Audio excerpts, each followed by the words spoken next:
एक टके अखिया निहारे रोजे रहिया पिया परदेसी घरे अइब तू कहिया। अब नाही दूरी राजा हमसे सहाता, घर में अकेल अब रहलो न जाता।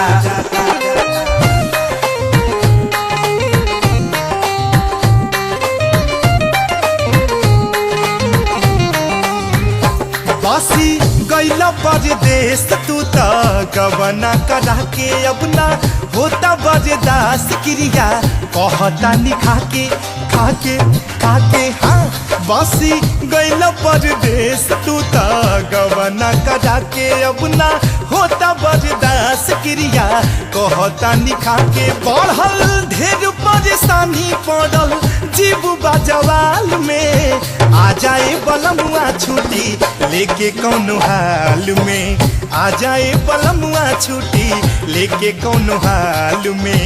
छुट्टी लेके हाल में हो, छुट्टी लेके हाल में, छुट्टी लेके हाल में हो, छुट्टी लेके हाल में। आवई बलमुआ छुट्टी लेके कौनो हाल में, आवई बलमुआ छुट्टी लेके कौनो हाल में।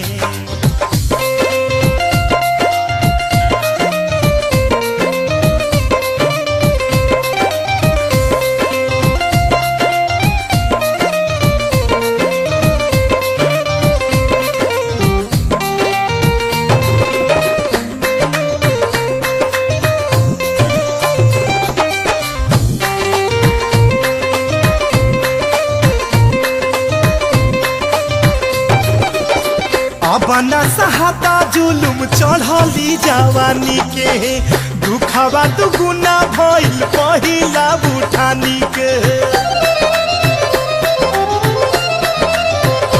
एहो बना सहाता जुलुम चढ़ली जवानी के, दुखवा दुगुना भइल पहिला बुठानी। गाड़ी भल राजधानी टिकट लेके तत्काल में, आ जाए बलमुआ छुट्टी लेके कौनो हाल में, आ जाए बलमुआ छुट्टी लेके कौनो हाल में।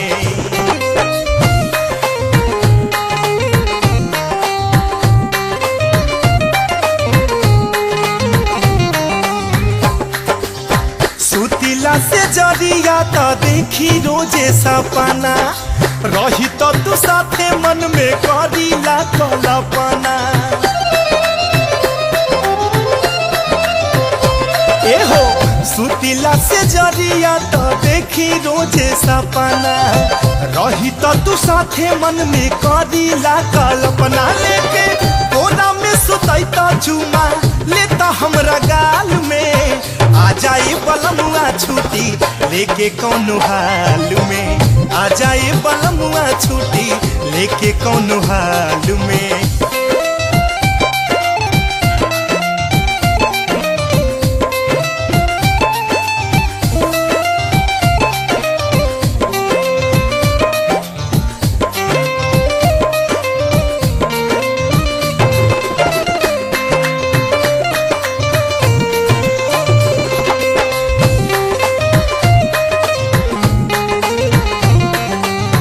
ताना मारे सो रहो सिंगार देता गारी, बलमा विनोद तू तो बुझाना लाचारी।